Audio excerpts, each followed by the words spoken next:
दोस्तों, लगातार कई दिनों से हमसे सबसे ज़्यादा पूछे जाने वाला सवाल है कि जब चंगेज़ खान मुस्लिम नहीं था तो मुग़ल उसकी नस्ल से कैसे हुए।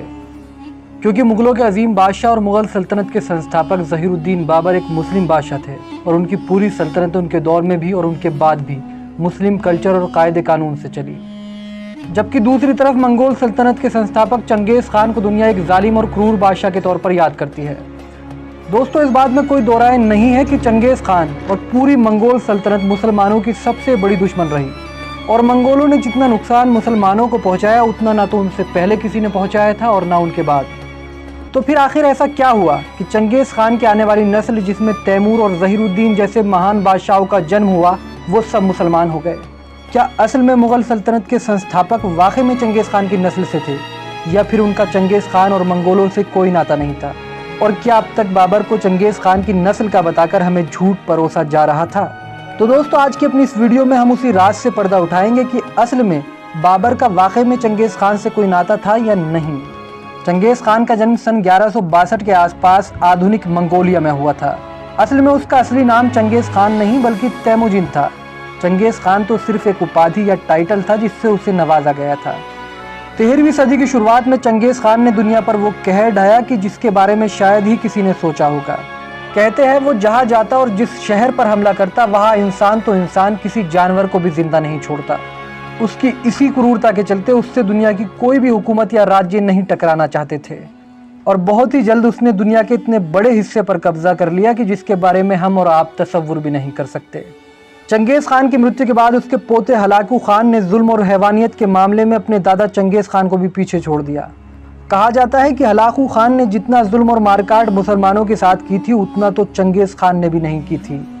वो इस्लाम और मुसलमानों का खुलकर दुश्मन था। इतिहासकारों की माने तो इसकी एक बड़ी वजह थी और वो थी हलाकू खान की सबसे चहीती बीवी दोगूस खातून। कहा जाता है हलाकू खान की इस बीवी का ताल्लुक ईसाई धर्म से था और वो मुसलमानों से नफरत करती थी। वो चाहती थी कि किसी भी तरह से दुनिया से मुसलमानों का नामो निशान मिट जाए और वो इसीलिए लगातार हलाकू खान के दिल में मुसलमानों के खिलाफ नफरत भरा करती थी। अपनी इसी बीवी को खुश करने के लिए हलाकू खान ने मुसलमानों पर बहुत जुल्म ढाए और मुसलमानों के पूरे शहरों को कत्ल कर दिया। वो हर उन बड़े शहरों और सल्तनत को मिटा देना चाहता था जिनका ताल्लुक इस्लाम से था। दोस्तों, उस वक्त इराक का बगदाद शहर काफ़ी डेवलप्ड और शक्तिशाली शहर हुआ करता था जिस पर हलाकू खान ने हमला किया था। कहा जाता है बगदाद में हलाकू खान ने सिर्फ 10 से 12 दिन में 10 लाख से ज़्यादा मुसलमानों को कत्ल कर दिया था और लाखों लोगों को कैद कर लिया था। इसके बाद पूरे शहर को आग लगवा दी गई थी। इतिहासकारों की माने तो इसके बाद उसका अगला टारगेट थे इस्लाम के 3 पवित्र स्थल मक्का, मदीना और बैतुल मुक़द्दस। वो जानता था कि अगर इन तीनों स्थलों को वो तबाह करने में कामयाब रहा तो मुसलमानों का नामो निशान दुनिया से मिटाने में वो कामयाब होगा। लेकिन दोस्तों, इसके बाद फिर वो हुआ जिसने दुनिया के इतिहास को हमेशा हमेशा के लिए बदल कर रख दिया। जब हलाकू खान इन तीनों शहरों पर हमला करने की तैयारी कर रहा था, उसी वक्त चंगेज़ खान के एक और दूसरे पोते ने इस्लाम कबूल कर लिया और इस शख्स का नाम था बरके खान। कहते हैं बरके खान के इस्लाम कबूल करने की बड़ी वजह वो कैदी मुसलमान भी थे जिनको मंगोल बगदाद से कैद करके लाए थे। इतने जुल्म और ज्यादती के बाद भी वो लोग अपने परवरदिगार को याद करना नहीं भूलते थे और बरके खान को लगा कि ऐसी कौन सी ताकत है जो इतने जुल्म के बाद भी हम इन मुसलमानों को झुका नहीं पाए हैं और ना ही इनके ईमान में किसी तरह की कमी आई है। दोस्तों, कहते हैं इसी चीज़ पर रिसर्च करते करते बरके खान मुसलमान हो गया और वो ना सिर्फ मुसलमान हुआ बल्कि उसने अपनी पूरी ज़िंदगी मुसलमानों की मंगोलों से हिफाजत भी की। आपकी जानकारी के लिए बता दें, बरके खान चंगेज़ खान के सबसे बड़े बेटे जोची खान के बेटे थे और उस वक्त मंगोलों की सबसे ताकतवर रियासत गोल्डन होर्डे की कमान को संभाल रहे थे।